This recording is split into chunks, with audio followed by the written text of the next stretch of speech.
à une fille de 9 ans. Ah, le prophète marié à une fille de 9 ans. Ça, c'est un sujet très intéressant, vraiment très intéressant.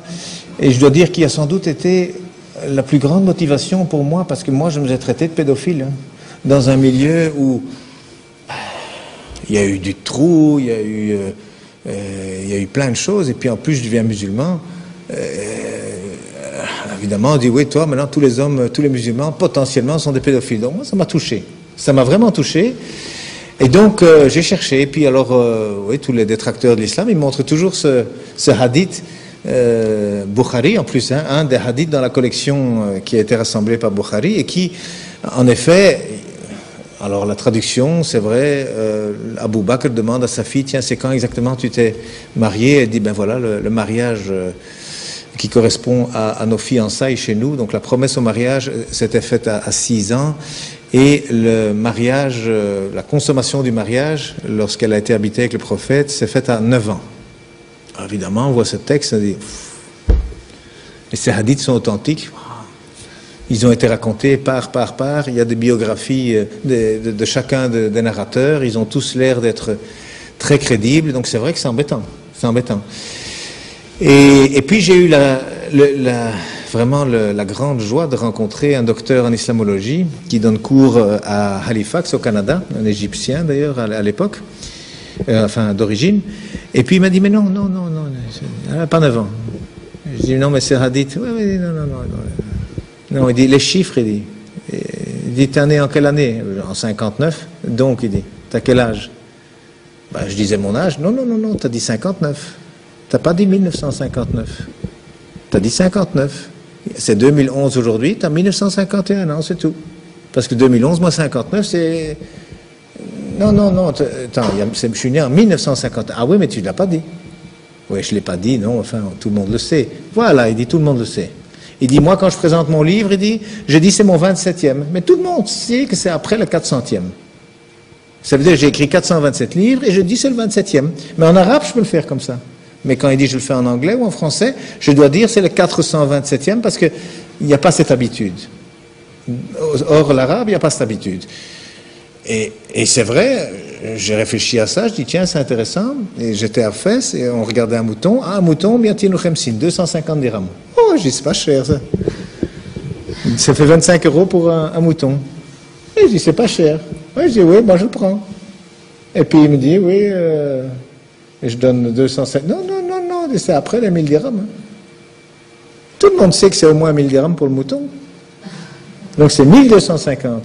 Ah. Donc les Arabes, ils parlent après quelque chose. Mais il n'y a pas que les Arabes, vous savez, ces habitudes, c'est pas seulement les chiffres. Vous savez, par exemple, je vais répondre en même temps sur les 70 vierges, là, 70 vierges. En néerlandais, c'est 1000, hein, parce que 70 en arabe, ça veut dire beaucoup. 36 en français, hein, parce qu'il y a les 36 chandelles. En français, on dit 36 chandelles. J'ai vu 36, j'avais le choix entre 36 voitures. Ça veut dire beaucoup. En néerlandais, on dit 1000. C'est fantastique, ça veut dire que il y a une philosophie autour des chiffres qu'il faut connaître dans les langues, autrement, on est à côté de la plaque. Donc ce hadith, en réalité, 6 ans et 9 ans, c'est après quelque chose, mais c'est pas nécessairement après la naissance. C'est ça ce que j'ai appris, j'ai vérifié ça avec des professeurs arabes, et tous ils m'ont dit la même chose, oui, c'est pas sûr, 6 et 9, c'est après quelque chose dans le contexte.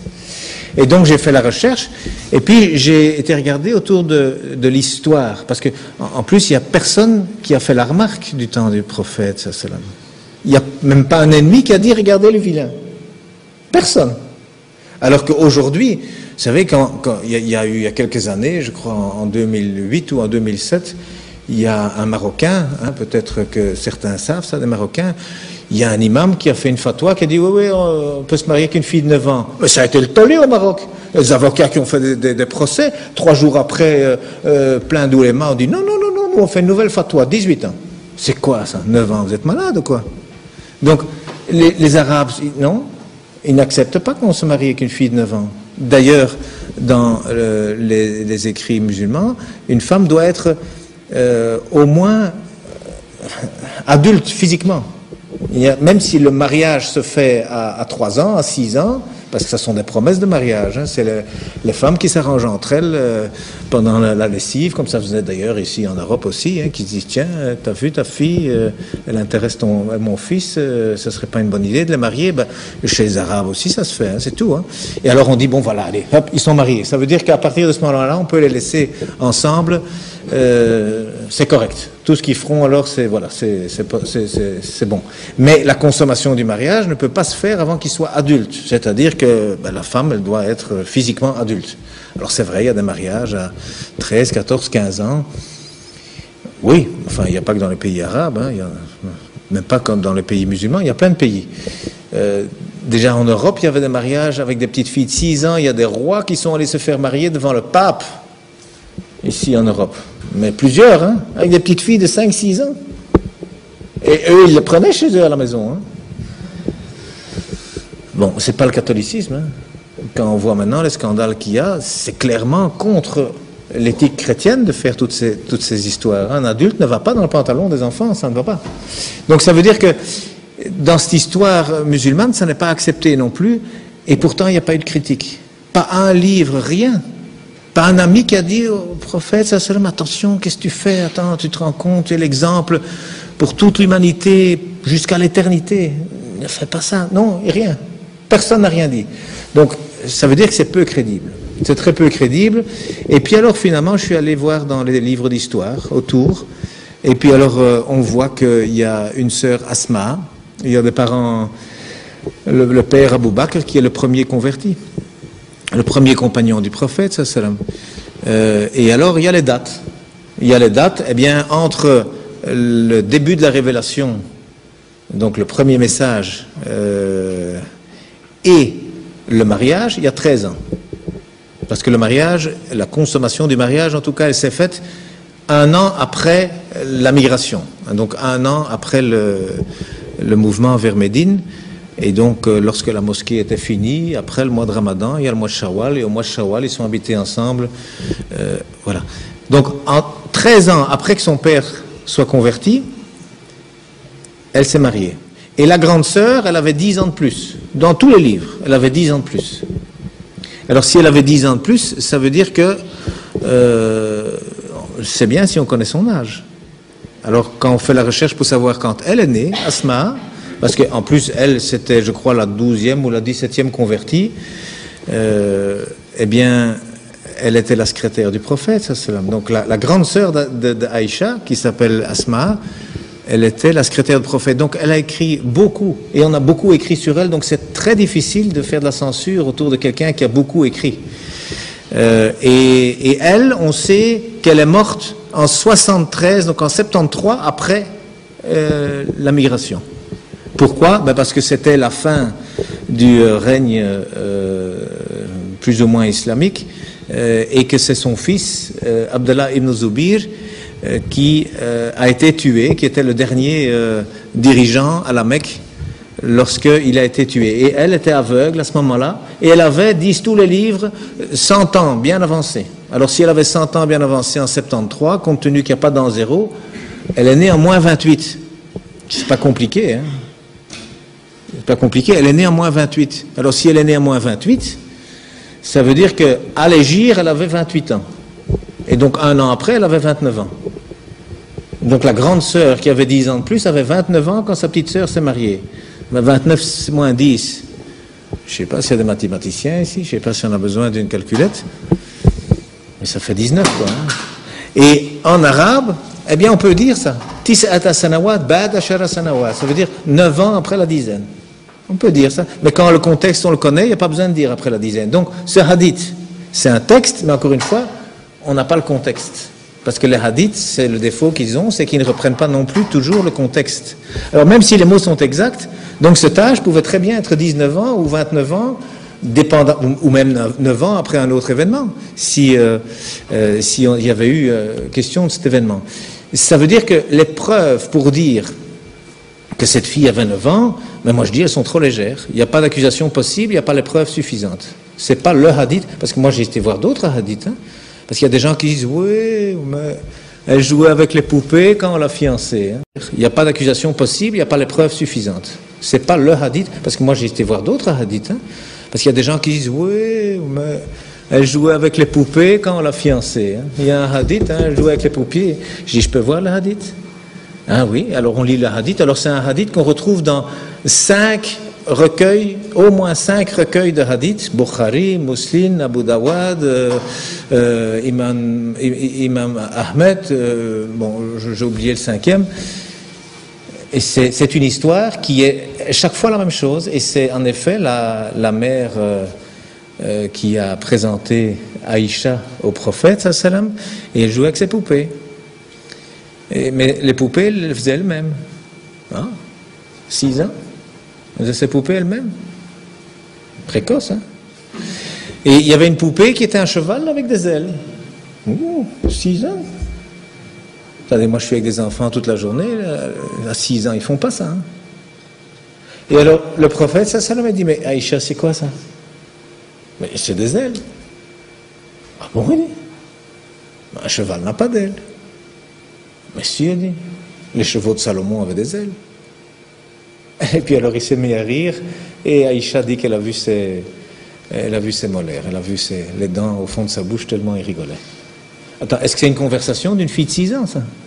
Moi, j'en crois rien. Je ne crois pas ça. Il y a un autre hadith qui parle des gens qui ont demandé à Aïcha, dit un peu, Aïcha, est-ce que tu te souviens? Est-ce que tes parents, ils ont toujours été dans la religion? Alors, il faut un petit peu, un instant, s'arrêter à cette question. C'est comme si on me demandait à moi, tiens, est-ce que tu te souviens, lorsqu'Hitler est arrivé à Bruxelles? Ben, je n'étais pas né. Hein. Alors, si elle avait 9 ans, 13 ans après que ses parents se soient convertis, et on lui pose la question, dis, 13 ans avant ton mariage, donc 4 ans avant ta naissance, tu te souviens si tes parents étaient dans la religion? Qu'est-ce qu'elle aurait dû répondre? Elle a dû répondre, je ne suis pas né. Non, c'est pas ce qu'elle a dit. Elle a dit, aussi loin que je me souvienne, mes parents ont toujours été dans la religion. Alors les souvenirs sur la religion, c'est quoi? C'est 5-6 ans. Et donc, 5-6 ans plus 13 ans, ça fait 19 ans. On arrive toujours au même chiffre. Donc non, il n'y a pas les preuves suffisantes. Vous savez, dans mon livre, d'ailleurs, je dis, avant d'essayer de prouver quelque chose, pourquoi? Elle s'est mariée jeune, et je dis ça d'ailleurs aux Arabes aussi, parce qu'il y a beaucoup d'Arabes qui disent « Ah oui, mais vous savez, c'était normal de se marier à cette époque-là. » Je dis « Attendez. » Donc avant d'essayer d'expliquer des choses, il faut voir si c'est vrai, d'abord. Parce qu'autrement, on se couvre de ridicule. Et on rejoint le verset qui a été lu. Avant de raconter des histoires, il faut les vérifier. Et quand on va vérifier, vous savez, Abu Bakr, c'est le premier compagnon du prophète, sallam. Alors, si elle avait 9 ans, ça veut dire qu'elle est née 4 ans après que lui se soit converti à l'islam. Aucun livre n'en parle. Je parle ici sous la surveillance de gens qui sont beaucoup plus connaisseurs de l'islam que moi. Si quelqu'un connaît un livre, un hadith, une histoire qui dit qu'Abu Bakr a eu une fille après s'être converti, qu'ils me le disent. Hein. Mais il n'y a pas. Ça veut dire que quoi? Elle est née après et on n'en a rien dit? Mais je ne crois pas ça. Donc elle est née avant. Elle est née au moins 13 ans avant qu'elle se marie. Mais vous savez que Aïcha, lorsque il a été question de la fiancée, enfin de la marier au prophète, sallam, Abu Bakr dit non, je ne peux pas, je l'ai déjà promise à un autre. Elle était déjà fiancée à un homme qui combattait l'islam. Alors quoi, Abu Bakr, lui, il s'est converti à l'islam, et puis 4 ans après, il a eu une fille, et puis encore après, il a fiancé sa fille à un combattant de l'islam. Je veux dire, il n'y a rien de logique dans tout ça. C'est impossible. Ça veut dire qu'elle est née longtemps avant la révélation. D'ailleurs, il y a même Tabari qui dit, oui, elle est née 5 ans avant la révélation. Et donc 5 ans, plus 13 ans, ça fait 18 ans, donc 18, 19, dépendamment des anniversaires. Ça veut dire que oui, il y a un hadith, qui dit qu'elle avait 9 ans, mais où on peut expliquer éventuellement que c'est peut-être 9 ans après quelque chose d'autre, pas nécessairement après la naissance. Et donc moi je dis simplement, il n'y a pas de preuve suffisante pour accuser le prophète sallam de pédophilie. C'est tout ce que je dis. Moi je ne vais rien prouver, mais il n'y a pas la preuve qu'elle avait 9 ans. Oui. Alors, un autre sujet, enfin, oui.